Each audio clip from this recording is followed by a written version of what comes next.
ನಾವು ಪ್ರತಿ ವಾರ ಹೋಗ್ತೀವಲ್ಲ ವೈಟ್ ಫೀಲ್ಡಿಗೆಲ್ಲ ಹೋಗ್ಬೇಕಾದ್ರೆ ನಾವು ಮೆಟ್ರೋನಲ್ಲೇ ಹೋಗೋದು.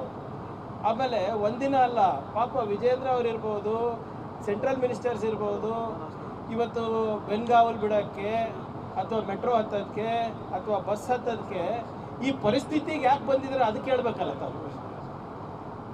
ಈಗ ಈ ಪರಿಸ್ಥಿತಿಗೆ ತಂದು ನಿಲ್ಲಿಸಿದ್ದು ಯಾರು, ಯಾಕೆ, ಹೇಗಾಯಿತು ಅದು ಇಂಪಾರ್ಟೆಂಟ್ ಅಲ್ಲ. ಯಾರು BJP ನಾಯಕರು 4 ಜನ ಮೆಟ್ರೋ ಹತ್ತಿದ ತಕ್ಷಣ ನಮ್ಮ ಪರಿಸ್ಥಿತಿ ಸರಿಯಾಗಾಯ್ತಾ? ಶ್ರೀಸಾಮಾನ್ಯರಿಗೆ ಯಾವ ರೀತಿ ಆರ್ಥಿಕ ಹೊಡೆತ ಆಗಿದೆ ಮೋದಿಯವರ ನೀತಿಗಳಿಂದ ಅಂತ ಅದ್ರ ಬಗ್ಗೆ ನಾವು ವಿಮರ್ಶೆ ಮಾಡಬೇಕಲ್ಲ. ಅವರಂತೂ ಹೋದರು. ಈಗ ಮಿಕ್ಕಿದ್ದಲ್ಲ ಒಳ್ಳೆ ಸುದ್ದಿ ಇದ್ರೆ ಬಂದು ರಾತ್ರಿ 8:30 ನಿಮ್ಗೆ ಹೇಳ್ತಾರೆ. ಯಾವಾಗ ಕೈ ಸುದ್ದಿ ಇರ್ತದ ವಿದೇಶಕ್ಕೆ ಹೋಗ್ಬಿಡ್ತಾರೆ. ಇದ್ಯಾಕೆ ಹೇಳಿಲ್ಲ 3 ರೂಪಾಯಿ ಜಾಸ್ತಿ ಆಗ್ತಾ ಇರೋದು?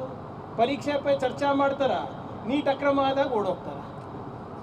ಗ್ಲೋಬಲ್ ಎಫೆಕ್ಟ್ ಇದೆ, ಆಯ್ತು ರೀ, ಗ್ಲೋಬಲ್ ಎಫೆಕ್ಟ್ ಇದ್ರೆ ಅದನ್ನ ಒಪ್ಕೊಳ್ಳಕ್ಕೆ ಏನಂತೆ ಪಾರ್ಲಿಮೆಂಟ್ನಲ್ಲಿ ಹೇಳಬೇಕಲ್ಲ. ಹೌದು, ಹಿಂಗೆ ವಿದೇಶದಲ್ಲಿ ಯುದ್ಧ ಆಗ್ತಾ ಇದೆ, ನಾವು ನಮ್ಮ ಪರಿಸ್ಥಿತಿ ಗಂಭೀರ ಆಗ್ಬೋದು ಅಂತ ರಾಹುಲ್ ಗಾಂಧಿ ಅವರು ಹೇಳಿದ್ರೆ ಇವರು ಏನು ಇಲ್ಲ ಅಂತ ಹೇಳ್ತಾರೆ. ಹರ್ದೀಪ್ ಸಿಂಗ್ ಪೂರಿ ಅವರು ಮತ್ತು ಮೋದಿ ಅವರು ಅದೇ ಪಾರ್ಲಿಮೆಂಟಲ್ಲಿ ಚರ್ಚೆ ಮಾಡ್ಬೋದಾಗಿತ್ತಲ್ಲ, ಯಾಕೆ ಕೊಡೋದ್ರು? ಅಲ್ಲ ಹೇಳಿ ಅವರು, ನಾವು ಪೂರ್ವ ಸಿದ್ಧತೆ ಮಾಡಿಕೊಂಡಿಲ್ಲ.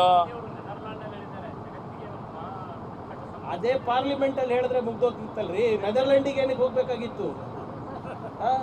ಪಾರ್ಲಿಮೆಂಟಲ್ಲಿ ಕೇಳಿದ್ರೆ ಇಲ್ಲ, ಅವರಿಗೆ ಭದ್ರತೆ ಇಲ್ಲ ಅಂತ ಹೇಳ್ತಾರೆ ಪಾರ್ಲಿಮೆಂಟಲ್ಲಿ.